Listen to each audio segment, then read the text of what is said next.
తెలంగాణలో ఈ సీజన్లో యూరియా కొరత లేదన్నారు మంత్రి తుమ్మల నాగేశ్వరరావు. శాసన మండలి సమావేశంలో ఆయన యూరియా కొరతపై మాట్లాడారు.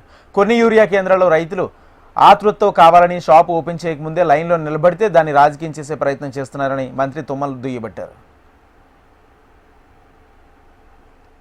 ఈ దాళవకు సంబంధించి కూడా యూరియా కొరత లేదు. మనకు రావాల్సినటువంటి 5,60,000కి ఇప్పుడు 5,70,000 మెట్రిక్ టన్నులు రాష్ట్రంలో ఉంది. కాకపోతే రైతులు ఓపెన్ చేయకముందే తెల్లారుజామున వెళ్ళి నుంచున్నారు, క్యూలో ఉన్నారు అని అంటే 1-2 సెంటర్లో జరుగుతుంది. 12,000 సెంటర్లో డీలర్స్ దగ్గర కానీ ప్యాక్స్ దగ్గర కానీ రైతులు యూరియా కొనుగోలు వెసులుబాటు ఉంది.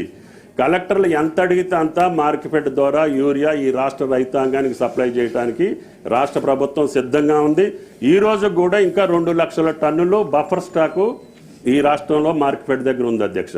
కాబట్టి ఎక్కడో 15-20 సెంటర్లలో 2-3 సెంటర్లలో రైతులు ఆదుర్దాపడో లేకపోతే కావాలనో షాప్ ఓపెన్ చేయకముందే వెళ్ళి క్యూలో నుంచుంటే దాన్ని రాజకీయం చేసి పబ్బం గడుపుకోవాలంటే అది సాధ్యం కాదు.